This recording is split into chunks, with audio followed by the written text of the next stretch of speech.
students, once again this is Santosh Kumar Sinha, your English faculty, and welcome to my channel that is called ज्ञान गुरु English.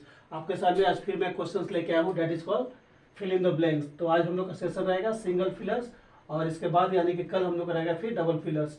तो exam में India के किसी भी general English competition जो होता है उसमें single fillers as well as double fillers बहुत ज़्यादा आता है।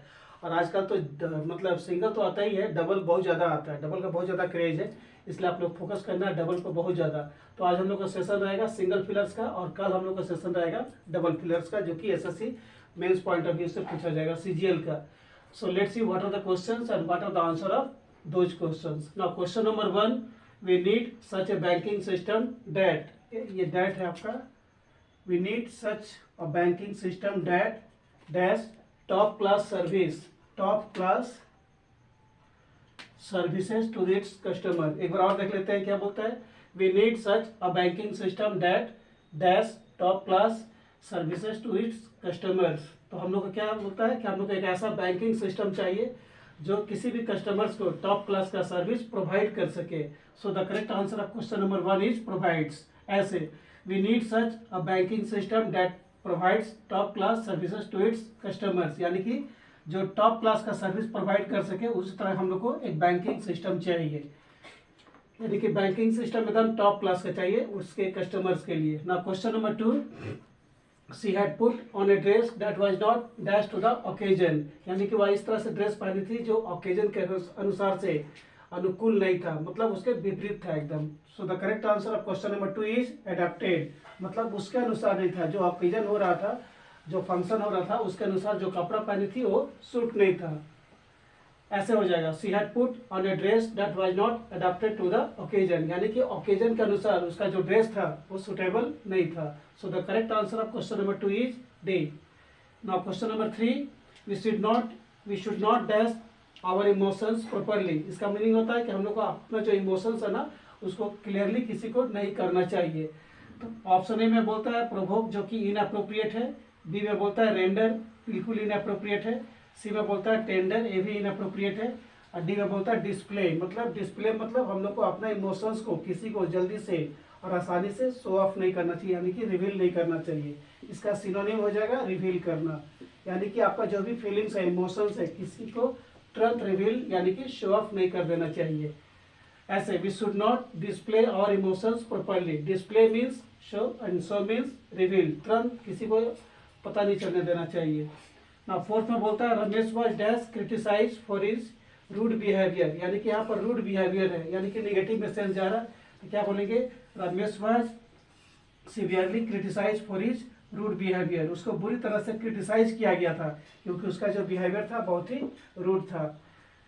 ना question number 5, Suresh is dash religious in his behaviour, यहाँ पर फिर पॉजिटिव में सेंटेंस जा रहा है, यानी कि सुरेश जो था ना, या जो सुरेश जो है ना बिहेवियर में एकदम रिलीजियस है, तो क्या हो जाएगा, Suresh is amicably religious in his behaviour, यानी कि जो लोग सबको पसंद करते हैं, मतलब वो पूरा समाज में लाइक किया जाता है, he is liked by all in the society. ऐसे Suresh is amicably religious in his behaviour, तो यानी कि सुरेश का जो बिहेवियर है ना बहुत ही ज़्यादा प्रशंसनीय है सोसाइटी में। तो ये था हम लोग का क्वेश्चन। चलिए देखते हैं कि हम लोग का अगला क्वेश्चन फटाफट क्या बोलता है।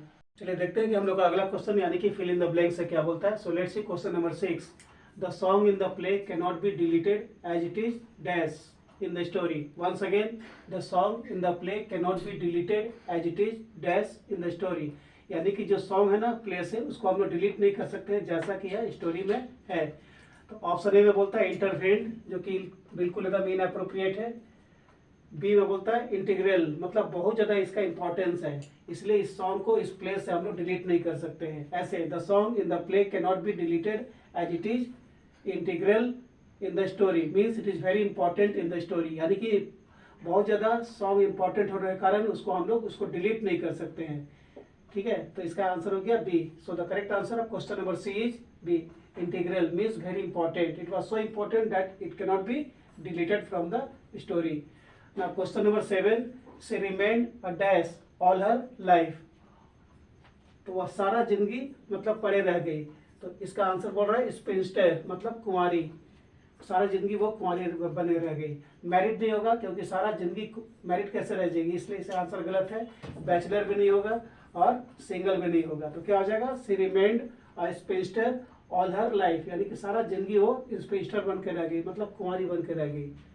Question number 8, do not stay in the grasslands after dark, यानी कि ग्रासलैंड में अंधेरा के बाद कभी भी नहीं रहना चाहिए। As some wild animals become when they see human beings, यानी कि ग्रासलैंड में कभी भी डार्क के बाद आदमी को स्टे नहीं करना चाहिए, क्योंकि कुछ वाइल्ड एनिमल्स जब भी वो लोग ह्यूमंस को देखते हैं तो खूंखार हो जाते हैं। So the correct answer of question number 8 is A, aggressive हो जाते हैं, मतलब खूंखार हो जाते हैं। होता है ना कोई इस काम करने के लिए बहुत ज़्यादा अग्रेसिव है, मतलब जब भी अंधेरा होता है और जब भी आप किसी ग्रासलैंड में हैं तो कोशिश कीजिए कि अंधेरा होने के पहले वहाँ से डिपार्ट कर जाए, नहीं तो जितने भी वाइल्ड एनिमल्स हैं और कुछ वाइल्ड एनिमल्स हैं वो ह्यूमंस को देख के बहुत ज़्यादा खूंखार यानी कि अग्रेसिव हो जाते हैं। So the correct answer of question number 8 is A, aggressive means खूंखार। Now question number 9, the building is not safe, building safe नहीं है, and must be dash down, इसलिए इसको पुल डाउन कर देना चाहिए, pulled down. Question number 9 is related with answer A, pulled down. The building is not safe, building safe नहीं है, and must be pulled down, और इसको इसलिए गिरा देना चाहिए, pulled down. The answer of question number 9 is a, pulled down. Now question number 10, dash the rain forest is very important, यानी कि रेन फॉरेस्ट जहाँ बहुत ज़्यादा बारिश होती है बहुत ज़्यादा इंपॉर्टेंट होता है।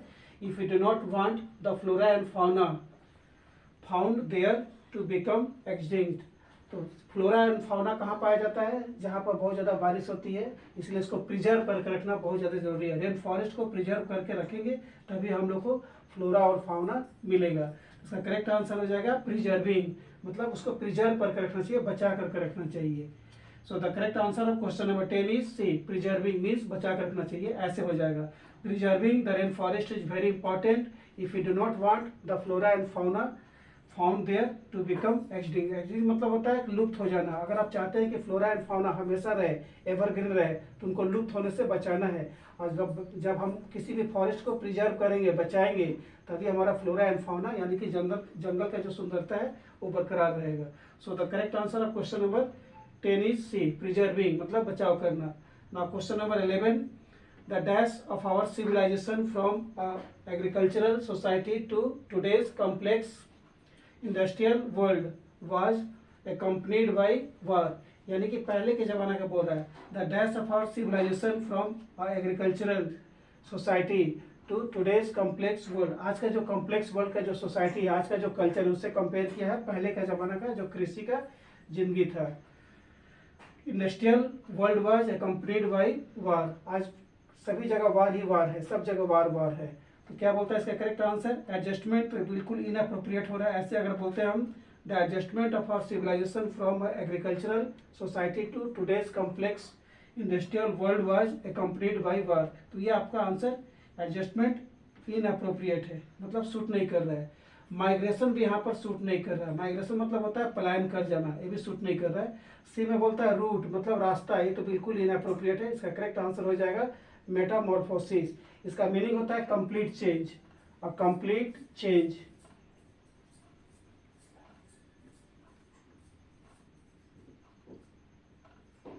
मतलब पहले जो एग्रीकल्चरल सोसाइटी था और आजकल का जो कॉम्प्लेक्स इंडस्ट्रियल वर्ल्ड हो गया है ना, दोनों में अचानक मतलब बहुत ज़्यादा भयानक परिवर्तन है और कंप्लीट चेंज हो गया है। पहले था एग्रीकल्चरल सोसाइटी और आज हो गया है industrial world society. Metamorphosis means a complete change. So the correct answer of question number 11 is Metamorphosis means a complete change. तो पहले का सोसाइटी और आज का सोसाइटी में बहुत ज़्यादा कंप्लीट चेंजेज आ चुका है।